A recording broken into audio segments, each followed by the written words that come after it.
Hello जी, कैसे हैं आप सब। आज एक और बहुत इंपॉर्टेंट एपिसोड के साथ मैं आपकी खिदमत में हाजिर हूं।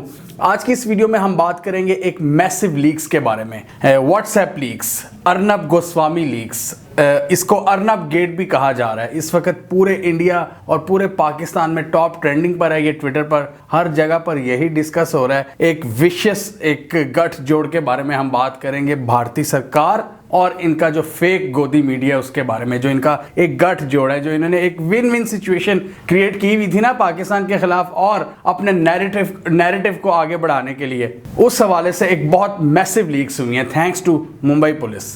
और इसमें ये सारा एक्सपोज हो गया कि किस तरह भारतीय सरकार अपने पिट्ठुओं के साथ मिलकर, मीडिया के पिट्ठुओं के साथ मिलकर एंटी पाकिस्तान प्रोपेगेंडा कर रहे थे कितने अरसे से।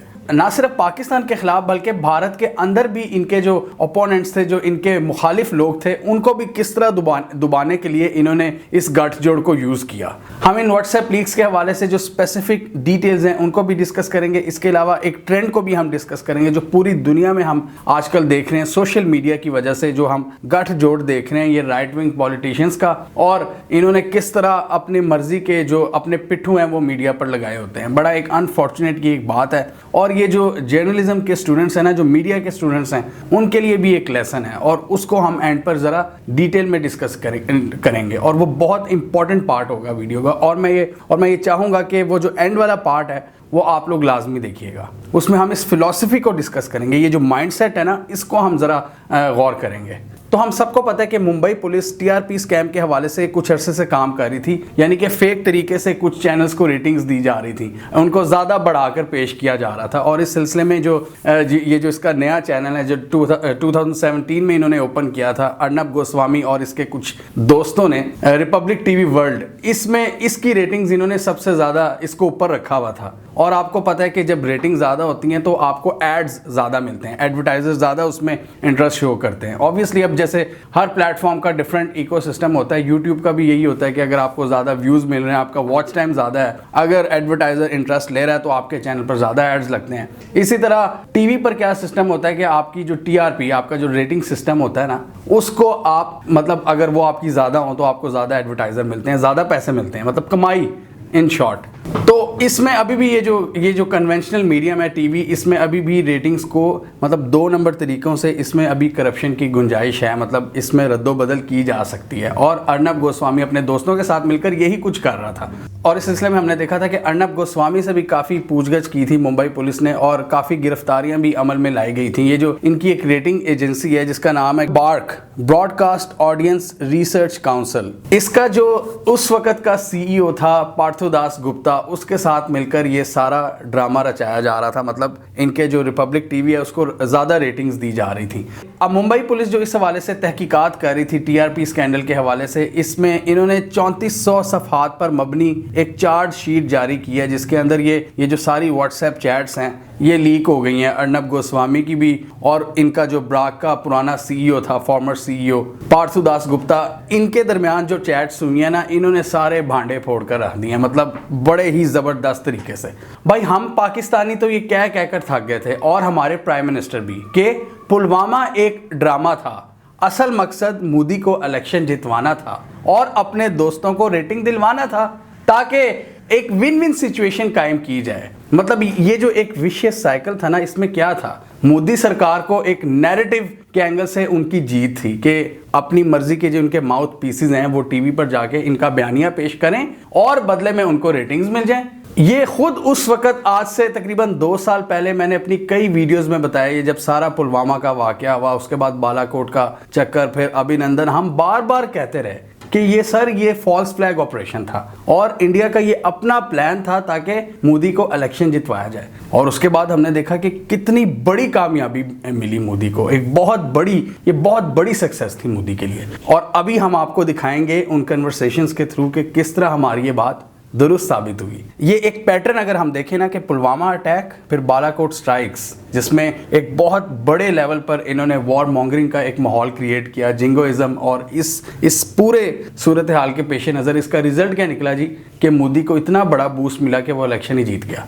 अब ये जो सारी चैट्स हैं ना, इसमें इन्होंने काफ़ी ज़्यादा डिस्कशंस किए हैं पुलवामा से लेकर बालाकोट, फिर किस तरह इन्होंने कंगना रनावत को यूज़ किया रेटिंग्स बढ़ाने के लिए, और वो जो बेचारी एक्ट्रेस थी रिया चक्रवर्ती, उसको किस तरह इन्होंने डाउन किया, और फिर अरुण जेटली के हवाले से भी इन्होंने बातचीत की है कि जी अरुण जेटली बड़ा फारिग फाइनेंस मिनिस्टर था मोदी सरकार का, जिसकी वजह से इकॉनमी नीचे जा रही है। चलो मान तो लिया इकॉनमी नीचे जा रही है, लेकिन ये कोविड से पहले और अब क्या हालात है इनकी इकॉनमी के, आप इस वीडियो में देख सकते हैं। तो कई टॉपिक्स पर इन दोनों ब्रोस की चैट्स हो रही थी, ये पार्थुदास गुप्ता और हमारे अर्नब गोस्वामी जी की, जो एक suddenness of the move, the sheer suddenness of the move, the sheer suddenness of the move, the unexpected nature of the move, the unpredictability of the move, the fact that there was no warning, they don't know what hit them।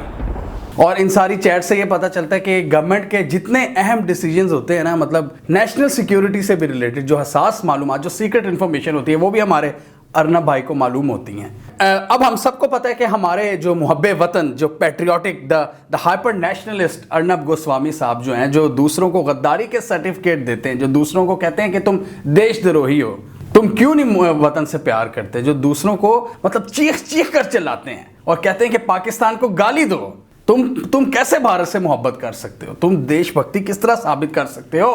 ये इन्होंने साबित की देशभक्ति अपनी पुलवामा के बाद, 1 घंटे बाद ये जो चैट्स कर रहे हैं इसके साथ, ये इसमें कह रहे हैं कि इस अटैक के बाद हमारे चैनल को एक मैसिव स्पाइक मिलने वाला है, मतलब हमारी रेटिंग्स मतलब खला में जाने वाली हैं, आसमान को फाड़ने वाली हैं हमारी रेटिंग्स। और वो कह रहे हैं कि जी हमारी जो ग्राउंड प्रेजेंस है, हमारे सिर्फ चैनल की है उस एरिया में ग्राउंड प्रेजेंस, तो हम ही रेटिंग्स ले जाएंगे।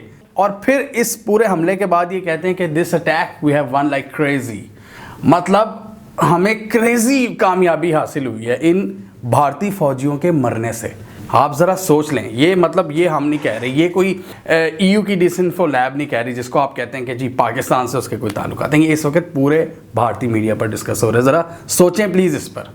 40 भारतीय सोल्जर्स के जवानों की मौत पर मुझे तो मज़ा आ गया भाई, वाह वाह वाह वाह वाह। मेरे चैनल की जो रेटिंग्स थी वो तो आसमान को छू गई हैं भाई, क्या कितना बड़ा मुहब्बे वतन इंसान हूँ। देखो जी, रेटिंग्स के लिए यूज़ करता हूँ इंडियन सोल्जर्स की मौत को। मेरे से बड़ा कोई हो सकता है पैट्रियोटिक?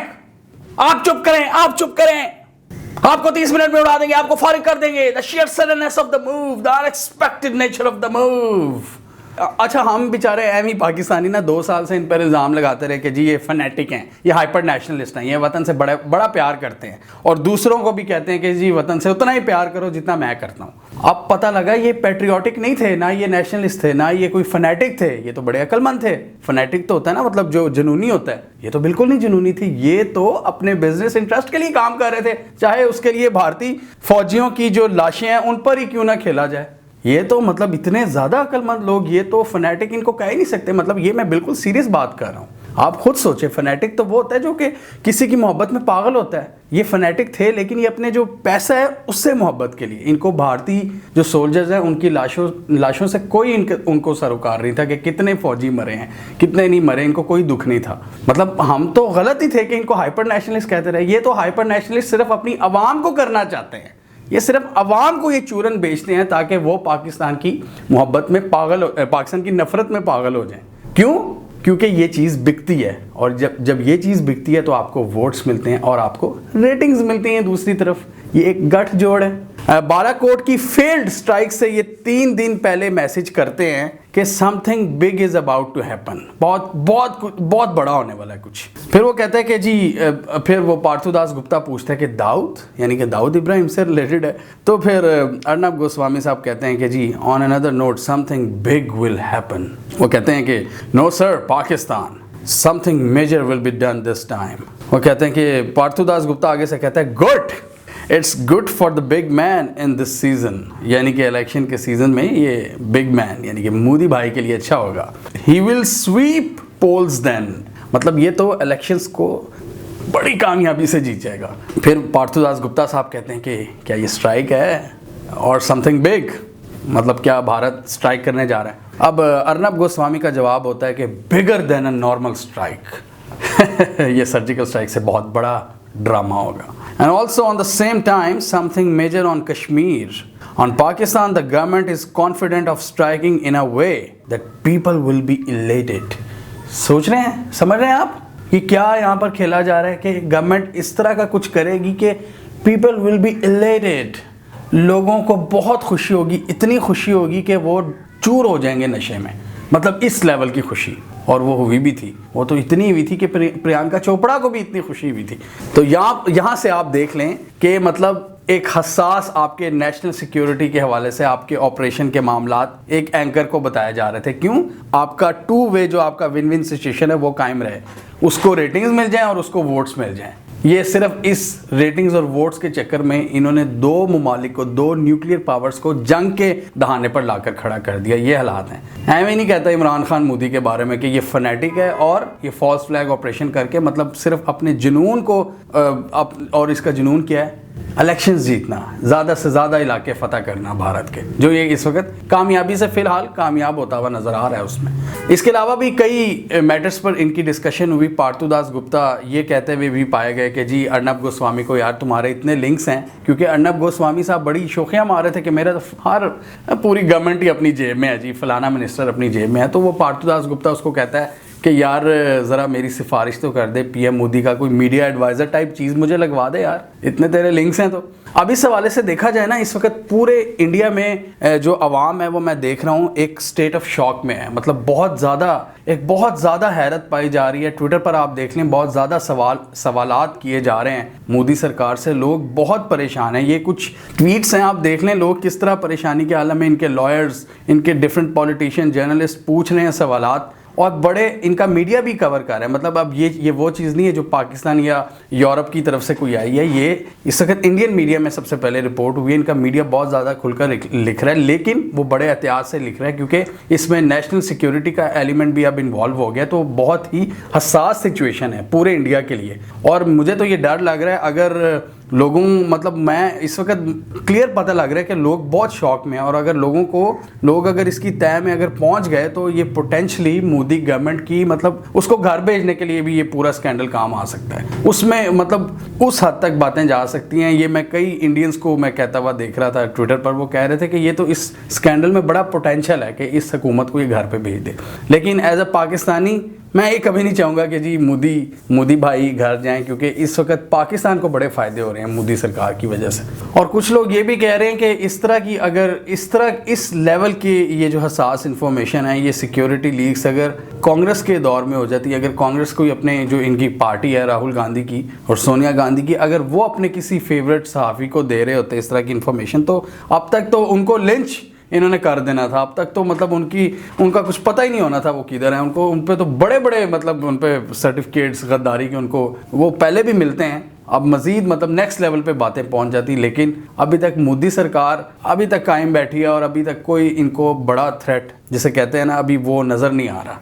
मतलब अभी लोग जो, क्योंकि बहुत बड़ी तादाद में हमने पहले भी डिस्कस किया हुआ, इनके सपोर्टर पूरे मुल्क में, जो सेंट्रल जो हिंदू हार्टलाइन जो पॉपुलेशन है वो बहुत बड़ी सपोर्टर है इनकी, वो अभी इस वक्त सोच रही है। और हमने ये देखना कि वो जब इस पूरे प्रोसेस से निकलते हैं इस शॉक की कैफियत से, तो वो क्या करते हैं फिर। ये बड़ी इंटरेस्टिंग चीज़ हो सकती है, मोदी गवर्नमेंट के लिए तबाह कौन साबित हो सकता है। मैं पहले बता रहा हूँ आपको, किसी और सरकार में हुआ था वो तो अब तक फिनिश हो चुकी होती, लेकिन ये है मोदी सरकार, द मोस्ट पेट्रियोटिक सरकार, द देशभक्त सरकार, द लोगों का ख्याल रखने वाली। मोदी है तो मुमकिन है हमारी सरकार, पाकिस्तान को सबक सिखाने वाली सरकार, और ऐसी सरकार जिसको वोट्स के लिए अपने बंदे भी मरवाने पड़े, अपने फौजी भी मरवाने पड़े, तो वो उससे भी पीछे नहीं हटेंगे।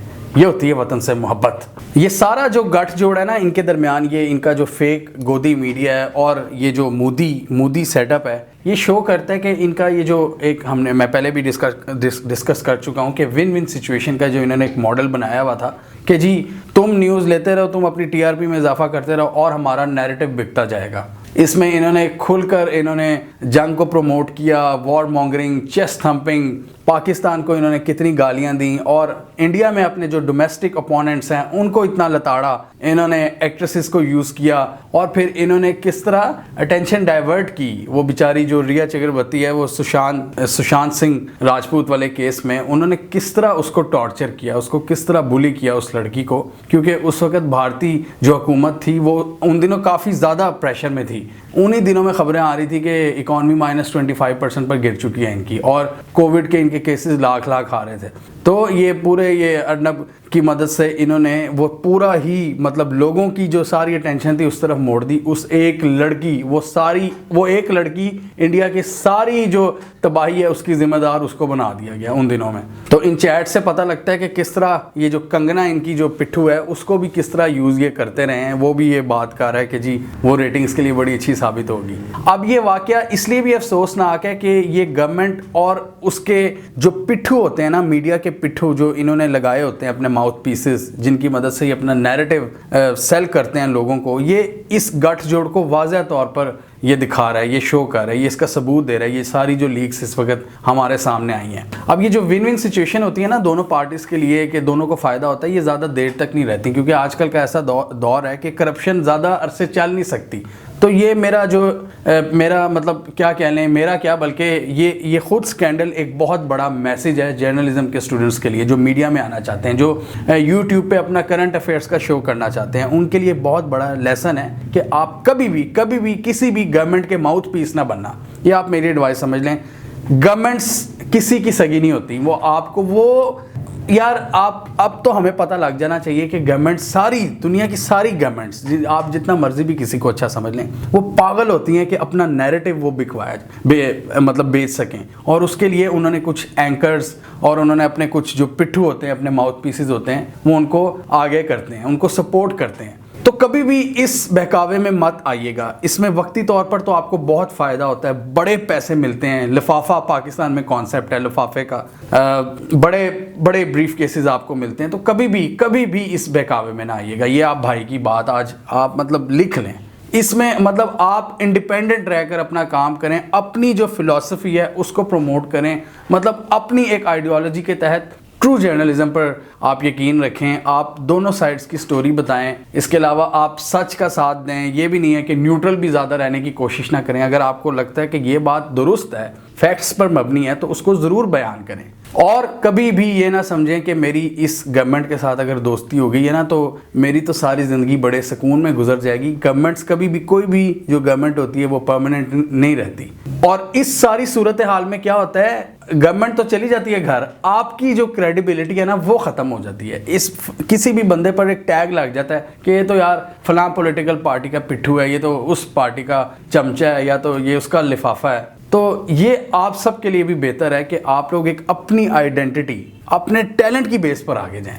ये सारा स्कैंडल हमें इस चीज़ के हवाले से एक बहुत बड़ा लेसन देता है। मतलब अर्नब गोस्वामी इतने अरसे से कितनी रिस्पेक्टेबल एक एंकर था, काफ़ी अरसे तक अगर आप इसकी 2003-4 की वीडियोस देख लें, बड़े तरीके से ये बात करता था। लेकिन इंसान का दिमाग ख़राब होने में कोई पता नहीं लगता। मतलब अच्छा भला उसका करियर जा रहा था, 45 साल की उम्र के बाद उसको पता नहीं क्या हुआ कि वो बिल्कुल इनका चमचा बन गया। तो जब चमचा बना, इसकी क्रेडिबिलिटी ख़त्म, इसका सब कुछ ख़त्म। अब मुझे नहीं पता ये किस तरह अपने करियर को ऊपर लेकर जाएगा। और अफसोस होता है उन लोगों पर जो इन करप्ट पॉलिटिशियंस के जो फेक प्रोपेगेंडा, फेक नैरेटिव हैं, उनके ज़ेर असर आ जाते हैं। इनको नहीं पता होता कि पीछे क्या गेमें चल रही होती हैं। मोदी सरकार के हवाले से हम पहले ही कह रहे थे, इमरान खान भी बहुत दफ़ा इसका जिक्र कर चुके हैं। हिंदुत्व नेशनलिज्म को ये प्रमोट करते हैं ताकि उनके वोट्स बटोरे जाएं, वो वोट बैंक हासिल किया जाए जो मेजॉरिटी में। और दूसरा, Imran Khan false flag operation की भी बात करते थे, वो भी दुरुस्त साबित हो गई है अब। तो मतलब पाकिस्तानी कोई पागल तो नहीं थे कि ये कह रहे थे कि यार ये बंदा पीस का दुश्मन है। ये वाकई बंदा पीस का दुश्मन है, जिसने चंद वोट्स की खातिर, मतलब वोट से क्या होता है, आपको ज़्यादा एरियाज आपके सिक्योर हो जाते हैं, आपकी हुकूमत बन जाती है। लेकिन उस जुनून के पीछे आपने दो न्यूक्लियर पावर्स के बीच में जो पीस है उसको दांव पर लगा दिया। तो हम सबको अब पता लग जाना चाहिए कि Modi is a problematic man, जो कि अपनी जीत, अपने फ़ायदे, अपने इंटरेस्ट के लिए किसी भी हद तक जा सकता है। हमें कमेंट सेक्शन में बताइए कि आपके ख्याल में इस पूरे वाक़े के बाद जो भारतीय सपोर्टर्स हैं मोदी के, क्या वो अब इस पर यकीन करेंगे? क्या मतलब अब वो मोदी पर शक करना शुरू होंगे, या उनका मोदी पर जो यकीन है वो मज़ीद पुख्ता हो जाएगा? कमेंट कीजिए। इसके अलावा हमारा यूट्यूब चैनल सब्सक्राइब कर लें और साथ ही वो बेल आइकॉन भी दबा लें, ताकि वो स्टोरीज़ दुनिया भर से पाकिस्तान से जिनकी मेन स्ट्रीम मीडिया पर प्रॉपर कवरेज नहीं होती, हमारे प्लेटफॉर्म के थ्रू आप तक टाइम पर पहुंच जाएं।